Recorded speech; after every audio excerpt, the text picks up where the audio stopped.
Hi everyone. So my name is Shazia Khan. So if you need to ask me anything, that's my name. And the unit we're doing is Unit 8 today, which is Law for Accounting. And the aim of the module is to develop an understanding of how English law impacts on business and the importance of law on businesses and accountancy. The unit level is 4. The unit code is just there. And then the credit value is 15. And you get a pass, merit, or distinction, and the learning outcomes are all there. So you will have 4 learning outcomes, and then you will have an assignment session. And the first learning outcome is looking at understanding the elements of law affecting commercial practice. Secondly, I'm not going to go through all that because that's more to do with the assignment, and we'll do that towards the end. Second one is to understand company and insolvency law. Thirdly, to understand the impact of criminal law on business and professional organisation. And the fourth learning outcome is to understand areas of law affecting business and professional operations. You will have 5 sessions. So your first session is today for learning outcome 1. Second session is tomorrow. And then you will have the next week will be the rest of the sessions. And then you have a session which is an assignment session, assignment discussion session. And that assignment discussion session is based around the fact that you're able to go through. I'll summarize. What I'll do is I'll summarize the learning outcomes on that assignment session, and then we'll go through the assignment and what the expectation of you is to do for the assignment. You have 2 weeks after the module ends to do the assignment session. And then you will be able to submit the assignment via LearnerWorks. And that's more towards the end. So if you've got any questions around the assignments, you can ask towards the end. So the first learning outcome is to understand the elements of law affecting commercial practice. Now, when we talk about law and obviously commercial practice, in your terms, accountancy, why do you think it's so important? Why do you think the law is so important in reflecting on businesses and commercial practices and any sort of organization? Why do you think the law is so important? Anyone? Well, to stay within what's set in the statute, really, the boundaries. Yeah. Why do you think that's standards. So important, though? Why do you think it's so important to stay within the boundaries, like you said? To remain compliant. Compliant with the compliance. Yes, that is the main thing. You need to be compliant, but also the fact is that you need to follow what procedures and policies are in place for your organization. Your codes and your practices that are in place. Any organization needs to have these health and safety regulations, things like that in place, and the reasoning behind it is to be compliant. Okay, so a lot of organizations out there will be compliant. There are some organizations, and I will stress to you that are not compliant with the law. And then they are sanctioned as well and fined, and it could become a criminal offence. So it's really, really important that you understand the law around it. It's also to protect and serve the stakeholders. Yeah, because they put a lot into it, don't they? So it needs to be, it's not just, it's stakeholders such as employers, employees, other competitors. You need to protect your own as well when it's within that field. It doesn't matter if it's just any sort of accountancy practice. It needs to be in any field you work in. You need to protect the stakeholders, like you said. Thank you, Anish.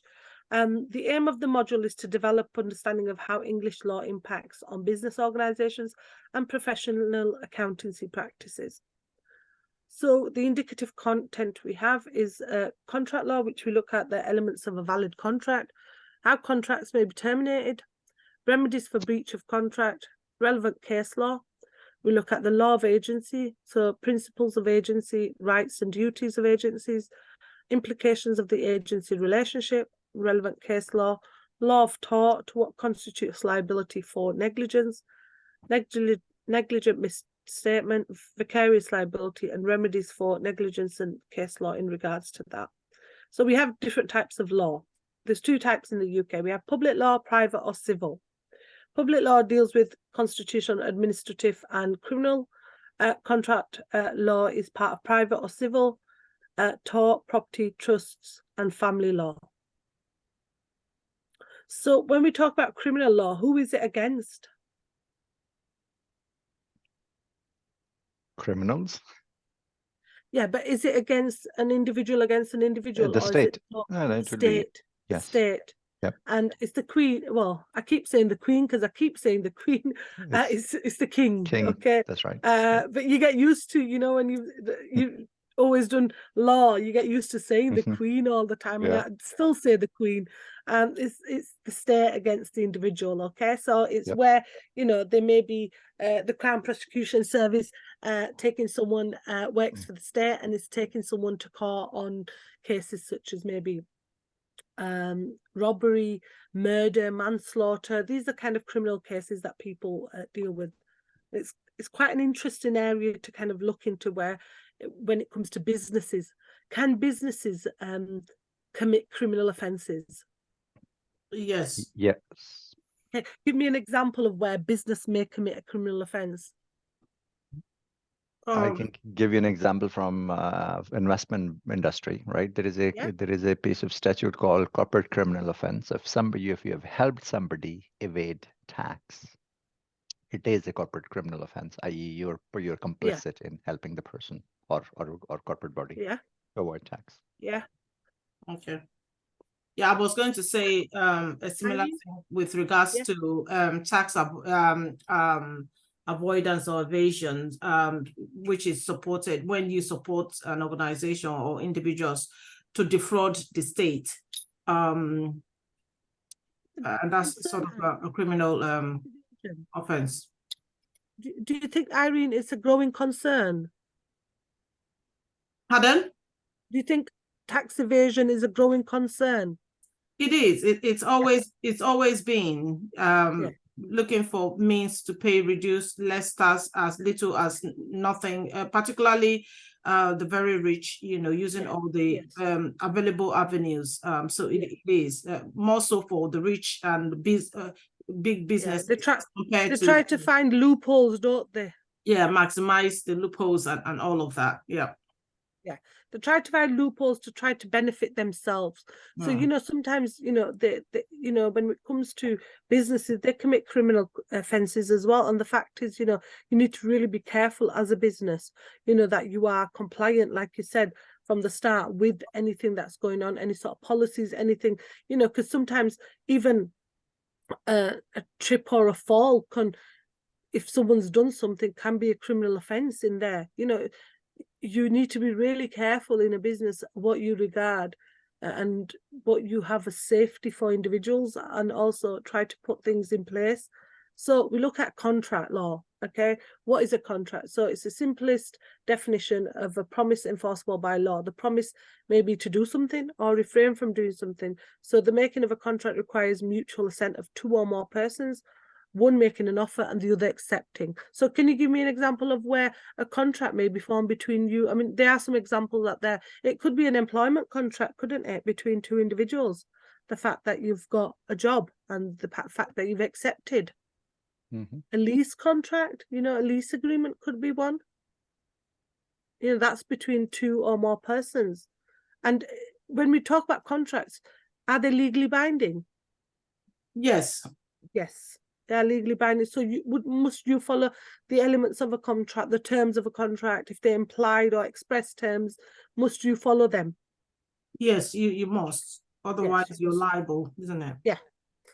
7 elements of a contract. So we've got offer, we've got acceptance, meeting of the minds, consideration, capacity, legality, and sometimes a written contract. So when we talk about one of the elements, which I'm going to identify to you, what is consideration?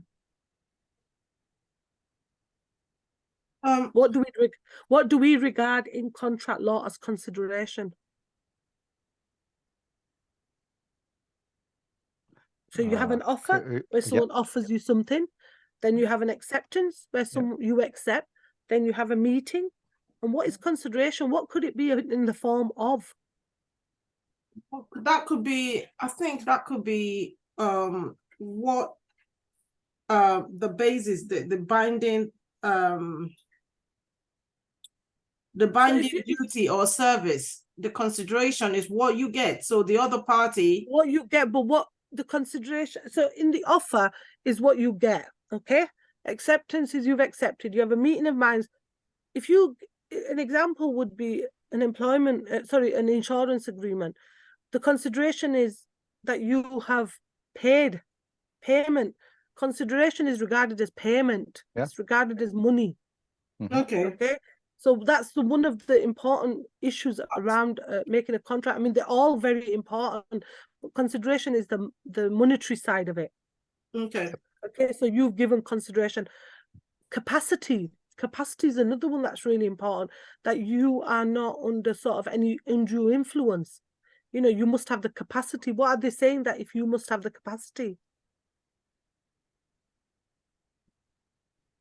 If you have to have a capacity to make a legally binding contract, what are they saying? That you are normal? What do you think capacity means? You're in the right frame of mind. You're, like you say, you're normal. The right you're frame able of to take, mind. yes, you are. You and that state. You don't have a disability. You don't have any mental illnesses. You're not under any sort of undue influence.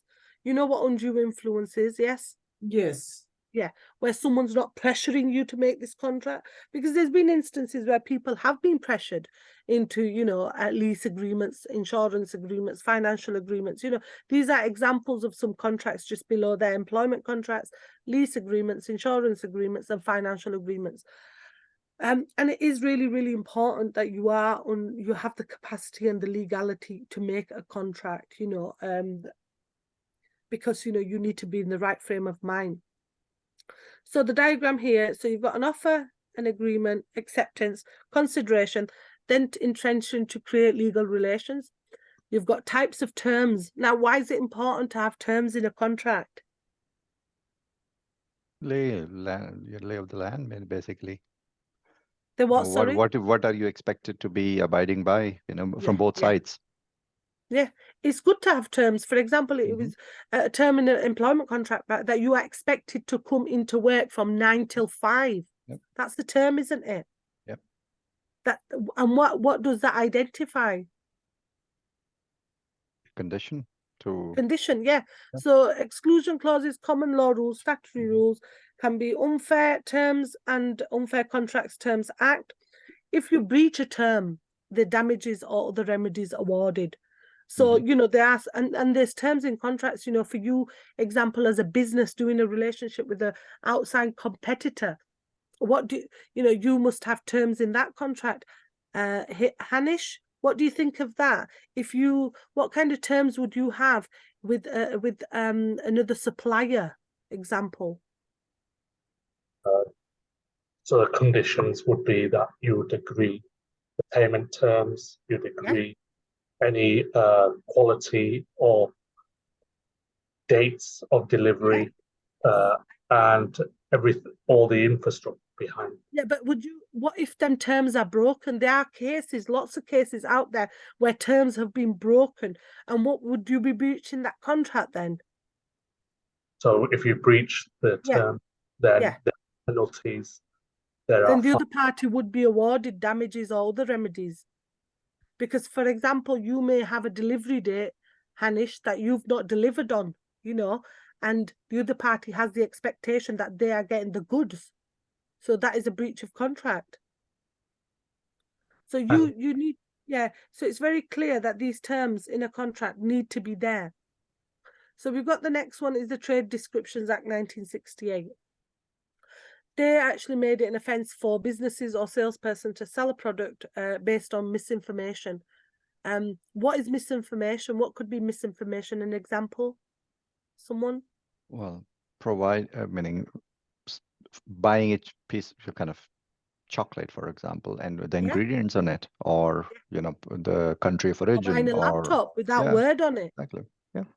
Misleading information about the product. Yeah, misleading. Yeah, misleading. That's misrepresentation, mistake in contract, you know. sometimes in one of there was a case called Bettany and Gaia, and in that contract, in that case, I think it was about a painting. No, that was the International Leaf Galleries case. It was about a painting that was sold by an important painter, but it was regarded as a copy. So you have to sell a product on based on the right information. The Act forced them to be more truthful about their services or product and not deliberately mislead consumers into having a false claim. The Unfair Contracts Act 1977 regulates contracts by limiting the extent to which party can avoid liability through use of exclusion clauses such as disclaimers. It applies to exclusion terms within the majority of contracts, including notices that would bring existence to a contractual obligation. So your contractual obligations under the Act. Unfair terms in the Consumer Contracts Regulations, 1999.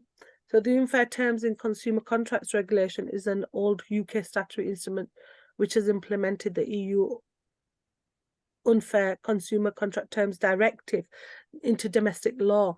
So because we're not part of the EU, we are still using the laws and the directives that have been applied within EU law, because some of the directives that were created within EU law were good for the UK as well. So we're trying to repeal some of the law into our law. Do you know what that means? Mm-hmm. Turning them so we're trying to sorry? Turning them into our legislation, basically. Yeah, we can't just get it all. It's difficult. We're still in the process because we opted out of the EU.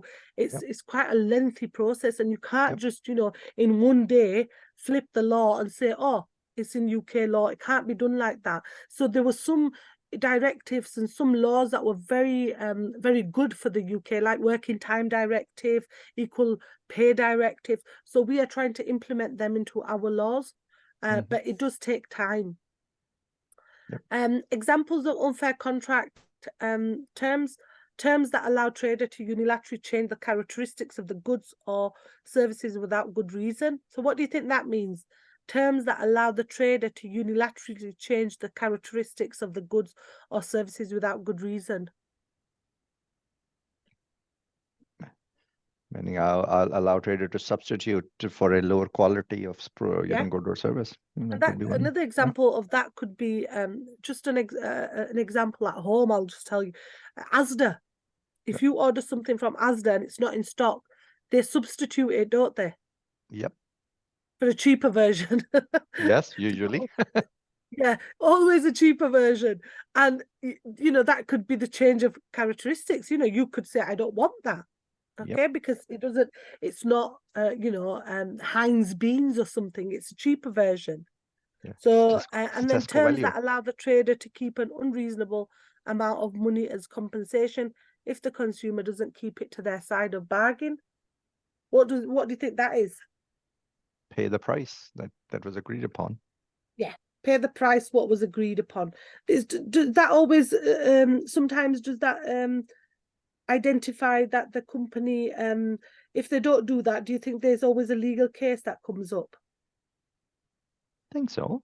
Because you've agreed it. Yeah. You've agreed the price. It's a breach of term. Yeah.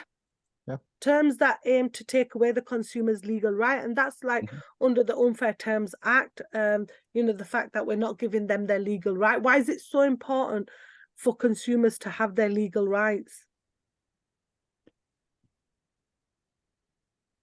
So they're not defrauded they're delivered upon whatever the conditions of the contract was. Yeah, the conditions are met and you are delivered upon. There's been instances where I have, in my experience, if something has come back to me and I've ordered something online and it's come as faulty, I'm very argumentative and I will challenge it, and you've got to challenge it. You have a legal right to challenge these things.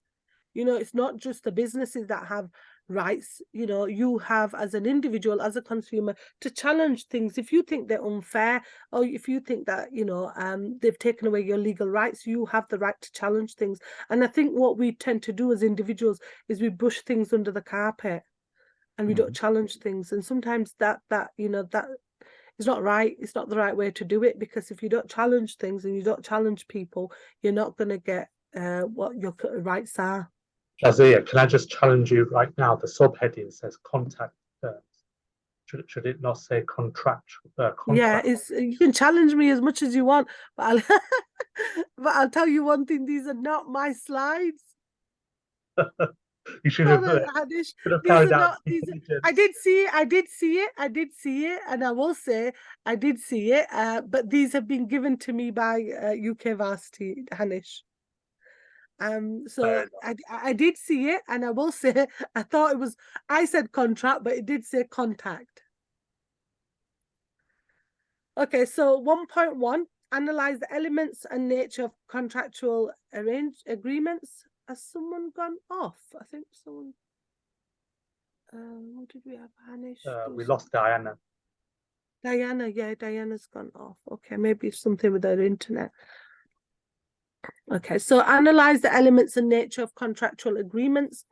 Contract law is a component of law of obligations, which itself is an element of civil law. Civil law is meaning when we talk about civil law, what is civil law?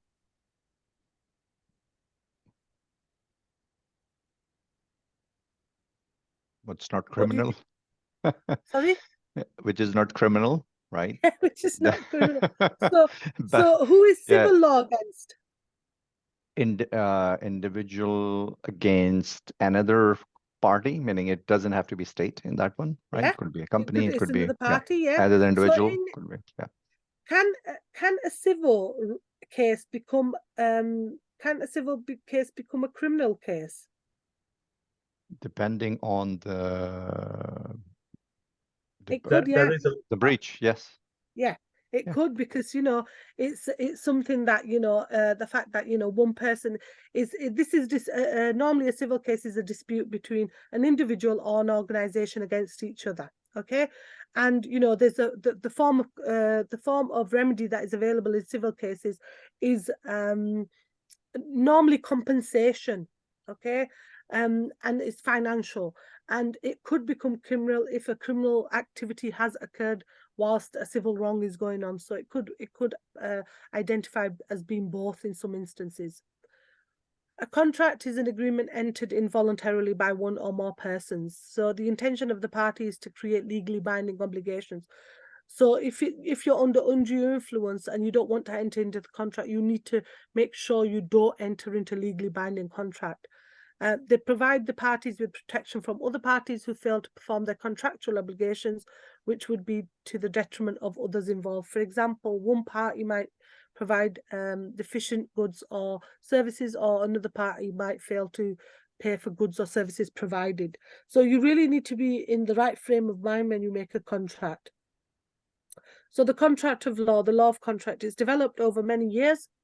From decisions of judges to regulate how businesses should be done. It's helped businesses reduce the conflict and ensures that transactions are met in a formal matter. So when we look at the contract law, we've got formation is how a contract is formed. So we create a legally binding contract. The privity of contract is who are contractually who has the contractual obligation owed to. The construction, so what kind of obligations can be included in the contract. Mitigating factors, so when might a contract become void or voidable, in case they die, or if there's a death, that could be where the contract will become voidable. Discharge of obligations, so at what point are the parties free from the contractual obligation, and remedies. Now, when it says at what part is the parties free from their contractual obligations, what do you think that means? Contract ended. Sorry? Or either contract is ended. Or contract is ended. Yeah. Well, how about both parties, agreeing to come to an end? Yeah. Yeah, if you can agree with the other individual that you want the contract to come to an end, then that's an agreement between both of you. But it will carry on unless there is that meeting of minds, where they kind of arrange the agreement where it could end. There may be a notice period, Irene. That's that they may have to meet, but it depends on every individual commercial contract that is in place. I do rent out a commercial building, and for me, if my tenant wants to leave, I do give a 3 months notice. So, you know, the contractual obligation is met, and then the notice has ended, and you will be able to, you know, end the contract, repudiate the contract. So there's a video here on contract law. What is a contract? So I'm going to put this on, but I need to firstly pause the recording. Okay, so recording. So the video we've looked at is what is a contract, and as you said, Najim, what could it be? Yeah, it could What be. did you get from that video? It could be an implied contract in exchange for, you know, delivery of service, for example. In that case, It could be like he mentioned, the dry cleaners. Yeah. You know, or the restaurant. You know, the fact that we're going in to eat. If we can't pay for it, we're washing the dishes. But you know, sometimes, you know, the expectation is there must be an expectation that when you go into a restaurant that you're gonna, you know, pay for what you've eaten. That's a contract in itself. Putting your car in a garage, that's a contract. You know, the fact that you need to come and pay for it. Your dry cleaners, again, if it's a contract that's not, you know, a written contract, it's a contract. Like you said, in everyday life, contract law exists. You know, and the fact that we don't think a contract is formed. You know, you may do it in your everyday life, you know, going to the dry cleaners, going to the shop, buying something in exchange for money. What is that? Is that a contract? You buying a bar of chocolate or a packet of crisps? So you need to, you know, have an idea of that. It happens in your everyday life. So what is contract law and what does it aim to do? So contract law aims to provide an effective legal framework for contracting parties to resolve their disputes and regulate their contractual obligations. The contract law of contract is more self-regulatory, with the majority of contracts requiring no intervention. The courts make no consideration for whether the contract was fair or not. If it was agreed, it should be enforced. Despite this, on some occasions, the courts are willing to depart from the principle of contractual freedom. This is often where there has been an abuse of bargaining by the contracting party. So if there's been any form of issues in regards to an individual, you know, breaching the contract, or if it's fraudulently been put in place. What's an agreement in law? Agreement law and legal definition is agreement is the meeting of two minds or mutual understanding between two or more persons about their reciprocal rights and duties regarding past or future performances. So it could be, an example would be there's a case where an opera singer was told that she must perform her duties, but she was unable to perform her duties due to having I think it was tonsillitis, and the fact was that she was not able to perform her duties due to that. Would the agreement be but she wanted a legal obligation where she would be paid? Would that be a legally binding agreement? Would that be breaching the agreement? It's a tricky one, but yeah, on a simplistic terms, probably yes. Yes, yeah. But when they had to get someone else to do it, the agreement broke, didn't it, between her and that party? So, you know, it is sometimes, you know, an agreement where, you know, sometimes it's out of your hand, and that breaches the agreement. So what is an agreement in contract law? It's an understanding or arrangement reached between two parties, and a specific type of agreement that you have your terms and elements in place, which are then, you need to make sure that when you have your terms and elements in place, then is a contract able to go to court, you know, if there's a breach of contract. Examples of standard form contracts can include a unilateral agreement, which is a contract agreement which an offerer promises to pay after the occurrence of a specified act. An example of a unilateral contract is a insurance policy contract, which is usually partially unilateral. A bilateral contract is also a clearing trade or side deal, refers to an agreement between parties or states that aims to keep the trade deficits. It varies depending on the type of scope and the countries that are involved in the agreement. Bilateral agreements can take some time to finalize. Agreement against a contract. So an agreement is an arrangement between two or more parties that is not enforceable by law. And a contract is a formal arrangement between two or more parties by the terms and elements is enforceable by law.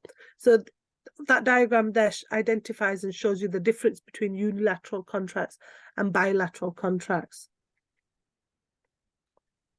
Again, the diagram with the agreement with the offer and the terms, and then we've got the offerer agreement. So the consideration could be definition, past, sufficient, existing duties, part payment, domestic agreement presumed to have intention to create legal agreement, the commercial agreements, intention to be bound. The types of terms that we have in place are conditions, warranties, and anonymities. And then we've got exclusion clauses, common law rules, a breach, which is an actual anticipatory. You would get damages in compensation, or other damages. Other remedies would be specific performance, injunction, or equitable. 1.2, explain the principles of agency and their impact on business practice. The law of agency is an area of commercial law dealing with a set of contractual, quasi-contractual and non-contractual fiduciary relationships that involve a person called the agent that is authorised to act on behalf of another to create legal relations with a third party. Agency theory is part of a bigger topic of corporate governance. It involves the problems of directors controlling a company while shareholders own the company. In the past, a problem was identified where the directors might not act in the shareholders' best interests, and agency theory considers this problem and what could be done to prevent this. A number of key terms and concepts are essential to understanding agency theory. An agent is employed by a principal to carry out a task on their behalf. Agency refers to the relationship between a principal and their agent. Agency costs are incurred by principals in monitoring agency behaviour because of a lack of trust in good faith, and by accepting to undertake a task on their behalf, an agent becomes accountable to the principal by whom they are employed. So, the accountability is to that of the principal. Separation and ownership. So agency theory can be applied to the agency relationship deriving from separation between ownership and control. Companies that are quoted on stock markets such as London Stock Exchange are often extremely complex and require substantial investment in equity to fund them. They often have large numbers of shareholders. Shareholders delegate control to a professional managers, which is the board of directors, to run the company on their behalf. The directors have a fiduciary responsibility to the shareholders of their organizational. Shareholders normally play a passive role in the day-to-day management of the company. So who has the most impact when making a contract in regards to a company? Is it the director or the shareholder? Well, directors are the executors, but shareholder obviously has the impact because it's their money. Yeah. But they kind of step back, don't the shareholders, because they give most of the work to the directors to do. That's right. Yeah. They're operators. And that's sorry, what was that? They are the operators, directors are the operators. Yeah. So they're the ones that deal with everything, and they're the ones that obviously put contracts in place. Agency theory and corporate governance. Agency theory can help to explain the actions of the various interest groups in the corporate governance. So you have companies owned and managed by the same people. You have expansion required investors, shareholders, limited liability. You have delegated running of the company to managers, which is agents. I'm not going to go through all that list, so I'm just going to go through the diagram. You have the separation of goals. So that's obviously between wealth maximization of shareholders and personal objectives. And then you have agency problems, which is to do with the different in ownership and the different objectives in regards to different agencies. Principal-agent relationships, so shareholders and directors. The separation of ownership and control in a business leads to a potential conflict of interest between directors and shareholders. The conflict of interest between principal shareholder and agent director gives rise to the principal agent, which is the key area of corporate governance focus. The principal need to find ways of ensuring that their agents act in the best interest. Do you think directors and shareholders tend to get on well? Or do you think there's issues around that? Not always, but they're supposed to, but they're obviously not always because of conflict. Yeah, but they're supposed to, because they're supposed to ensure that, you know, there's not any sort of abuse of power, but they're also there to ensure that the organization or the company runs smoothly. And with them, that's how it should be.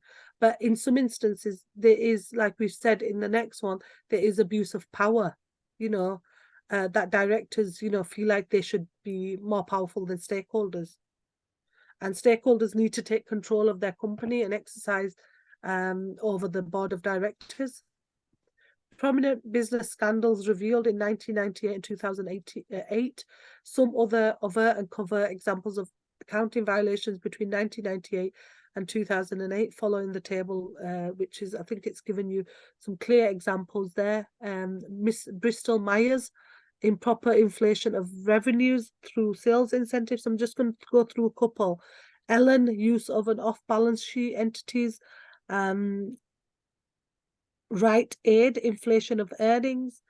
Vivendi Universal, withholding information about liquidity troubles. Apple, improper backdated of COS stock options. So there's quite a big list of them in regards to scandals that occurred. 1.3, explain the law of tort and remedies available. As a tort is a type of civil wrong. It is a breach of legal duty or an infringement of a legal right, which gives rise to a claim for damages. As a tort is a breach of legal duty, there is no liability unless the law recognises that the duty exists. Difference between contract and tort.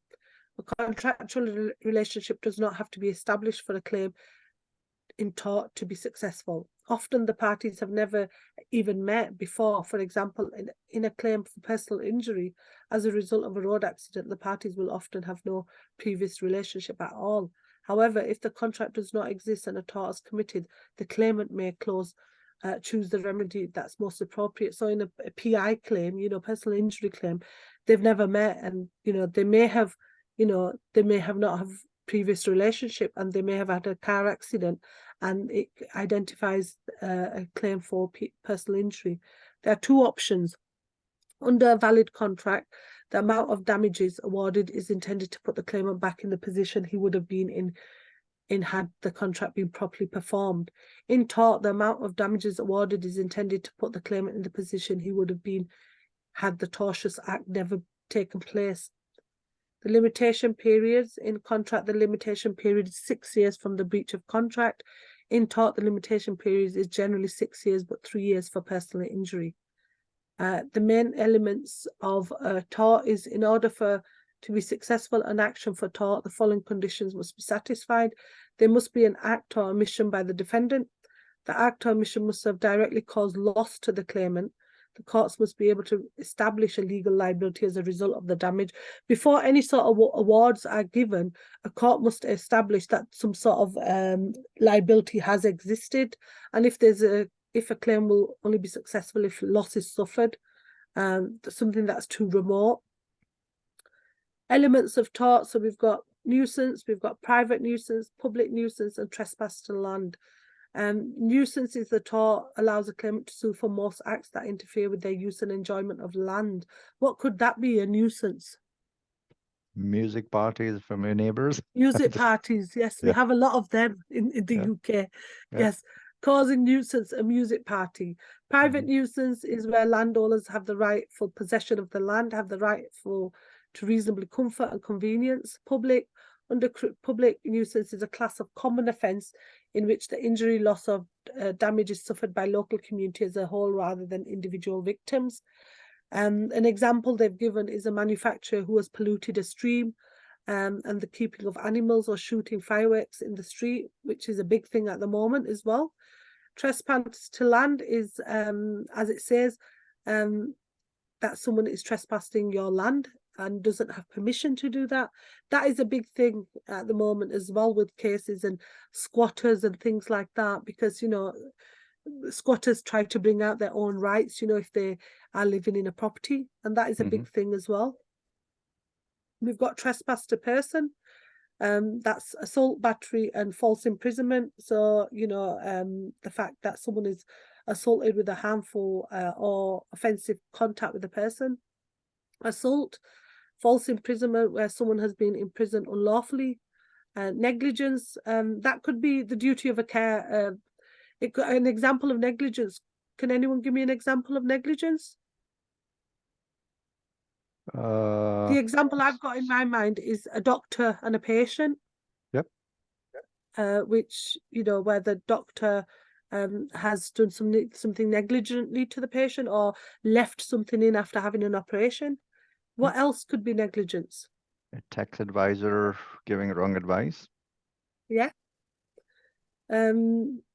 I have dealt with a couple of negligence cases where friends of mine have gone to the hospital and had operations, and instrumental stuff has been left into their bodies and been sewn in. So yeah, there has been instances where, you know, negligence has been committed by the doctor, you know, hospital. The neighbouring principle and the case that was established was the case of Donoghue and Stevenson, which established a duty of care. It was the first case that established a duty of care. And in this case, it was that Mrs. Donoghue, she went into a cafe with a friend, and the friend bought a bottle of ginger beer, which Miss Donoghue drank. She then discovered that there was a decomposed snail in the bottom of the OPEC bottle. Mrs. Donoghue found this sight so upsetting that she suffered physical illness. She sued the manufacturer, claiming that they were under a duty to see what that such outside bodies did not get into the ginger beer. And it was held by the courts that there was a duty on behalf of the manufacturers to take reasonable care in manufacturing their products. The manufacturer owes a duty to the consumer to take reasonable care to prevent any sort of injury. 1M1, assess the validity of given contracts. And the case they've got in here is Felthouse and Binley, 1863, quite a very popular case, and it looked at the postal rule. So in this case, the claimant was interested in buying a horse and had discussed this with his nephew. The purchase of the horse belonging to him. The claimant wrote to his nephew and stated in his letter that he assumed the horse was for £30.15. If he did not receive a response from his nephew. The nephew did not reply and instructed the defendant, an auctioneer he had engaged to conduct a sale of his farming stock, to withhold the horse from the auction. By mistake, the defendant allowed the horse to be put up and sold. The claimant sued the defendant for damages. And it was held in this case by the courts that any acceptance of an offer will not give rise to a binding contract unless it is expressly communicated to the individual who makes the offer. Although the nephew had the intent to sell the horse to the claimant at the offered price, he did not communicate intention to his uncle or do anything to bind himself. Since property was not vested in claimant, he had no right to bring action against the defendant. And this was in regards to the postal rule states that acceptance is complete as soon as the letter is posted. Another case is the Adams and Linsell case, 1819. And have a read of that in your own time, because I don't want to be going through the facts of the case, because we've literally only got a minute to finish this session.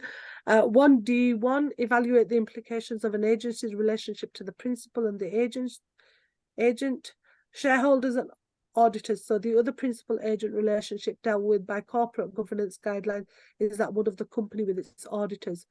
The audit is seen as a key component of corporate governance, providing an independent review of the financial position of the company.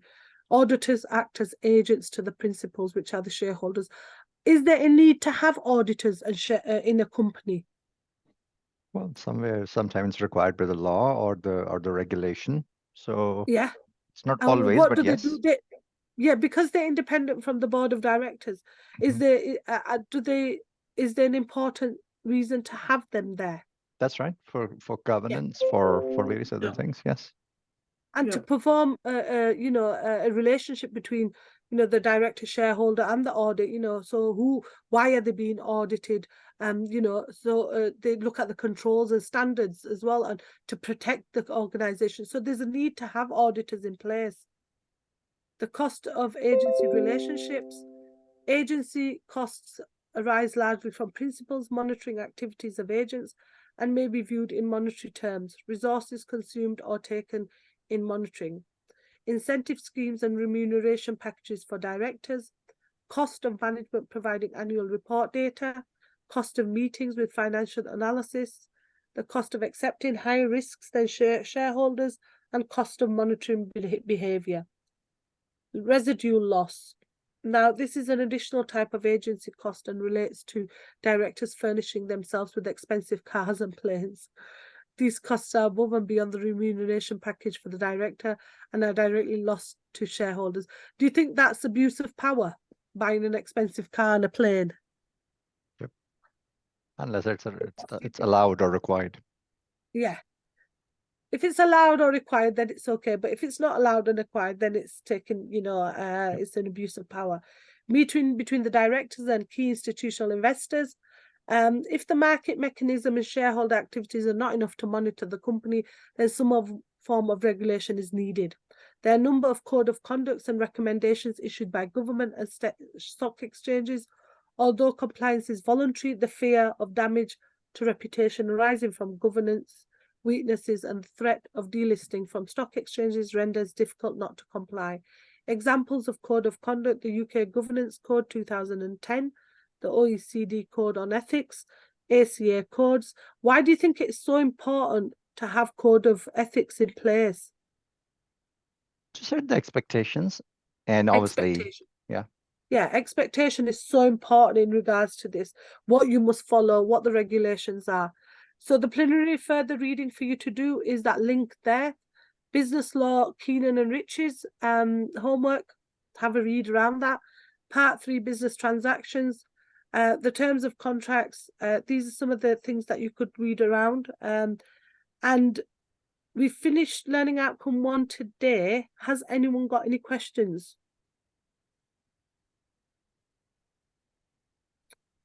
Hanish, Irene?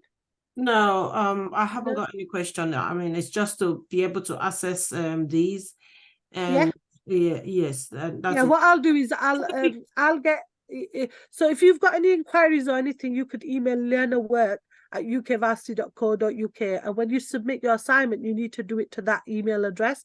And it's what it says is once you've completed your unit and its delivery, you will then submit that assignment 2 weeks after. So when we've gone through the assignment session, which is in the next couple of weeks, okay?